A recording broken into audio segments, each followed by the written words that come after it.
வணக்கம்.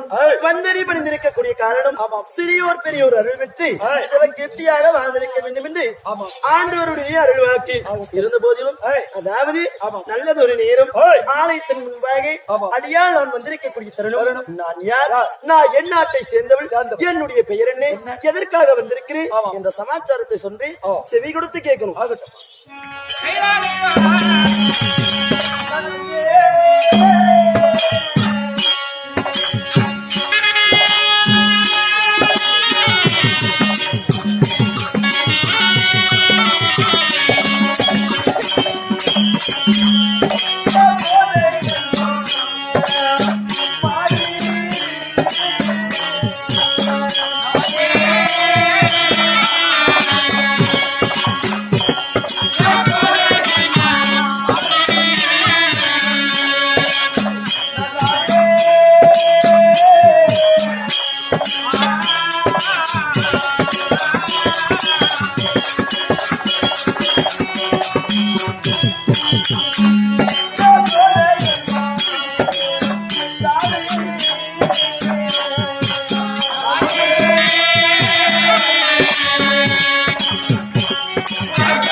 தோழி, நான் வந்திருப்பதாலும் என்னுடைய பெயர் என்னவென்று அறிந்தாயா? அதாவது அரிது அரிது மானிடராய் பிறத்தல் அரிது, அதனினும் அரிது பூன் குருடு செவிடு நீங்கி பிறத்தல் அரிது இல்லையா? இப்படி எல்லாம் புவியில் பிறந்திருந்தாலும் எத்தனையோ குற்றங்கள் செய்கிறோம் இல்லையா? குற்றங்கள் செய்தாலும் குற்றங்களை மன்னிப்பதுதான், செய்யக்கூடிய தவறை மன்னிப்பது கடவுளுடைய அருள்வாக்கு. இருந்த போதிலும் தவறை மன்னித்து வினையை ஏற்றுக்கொள்ள வேண்டும் இல்லையா? அதனால் நான் வந்திருந்தாலும் என்னுடைய பெயர் என்ன, நான் எந்நாட்டை சேர்ந்தவள், நான் யாருக்கு மனைவி, நான் யாருக்கு தாயாக வேண்டும் என்ற சமாச்சாரம் அறிந்தாயா? சொல்லுட்டா, அதாவது எங்களுடைய நாடு ஆயர்பாடி என்று சொல்லக்கூடிய இல்லையா? ஆயர்பாடியில் வசித்து வரக்கூடிய என்னுடைய பெயரோ யசோதை அம்மன் இல்லையா? ஏன் தெரியுமா யசோதை அம்மன் எதுக்கு பெயர் வந்தது? அதாவது பிள்ளையை பெற்றிருந்தால் அவருக்கு தாய் என்று பொருள் இல்லையா? அந்த தாய் ஸ்தனத்தை அறிந்தால் அந்த தாயை பிள்ளையாகப்பட்டவன் என்னவென்று அழைக்கும்? அம்மா என்று அழைக்கும் இல்லையா? அப்படி யசோதை என்று அழைத்தாலும் அதாவது ஒரு பெண்ணாய் பிறந்தால் 7 பருவங்கள் இருக்க வேண்டும் இல்லையா?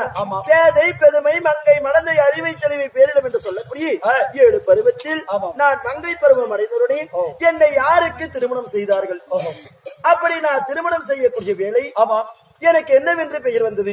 அதனால் உலக மக்கள் எல்லாம் என்னை எப்படி பாவித்து வருகிறார்கள்? இந்த உலக மக்களிடையே இத்தனை ஒரு அதாவது இந்த நரப்பீடங்கள் இருக்கக்கூடிய இந்த உலகத்தில் நான் எப்படி வாழ்ந்து வருகிறேன் என்ற சமாச்சாரம் சொல்றேன்.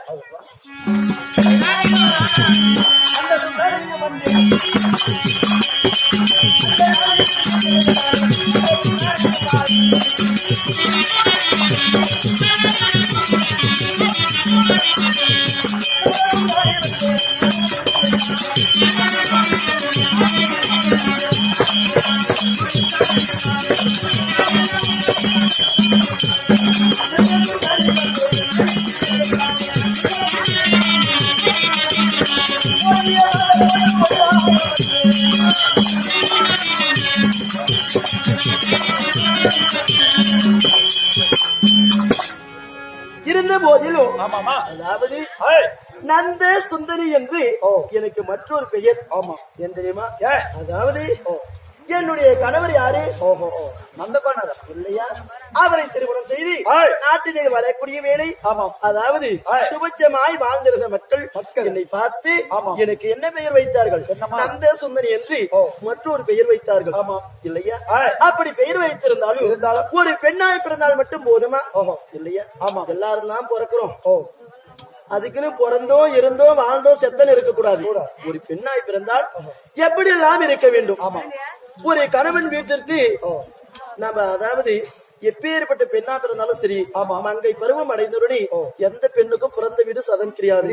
ஒரு நாளை இல்லை ஒரு நாளையாவது புகத வீடு என்று சொல்லக்கூடிய கணவர் வீட்டிற்கு போய்தான் தீரணும்.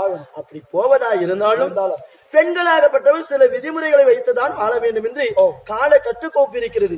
என்னவென்று தெரியுமா? சொல்லுட்டா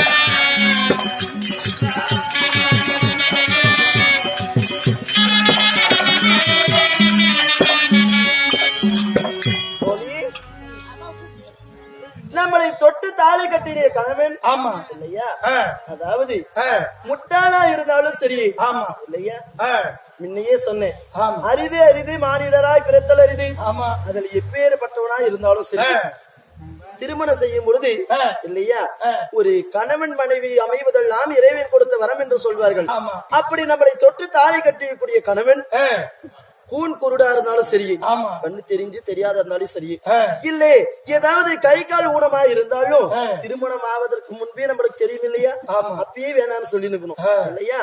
அதையும் மீறி ஆ. அதனையும் தாண்டி ஆ. நம்மளுடைய தாய் தந்தையர்கள் அவர்களுக்கு திருமணம் செய்து வைத்தால் ஆமா. அவர் முட்டாளா இருந்தாலும் சரி, ஆ. அவருடைய வார்த்தைக்கு ஆ. கட்டுப்பட்டு தான் வாழணும். ஆமா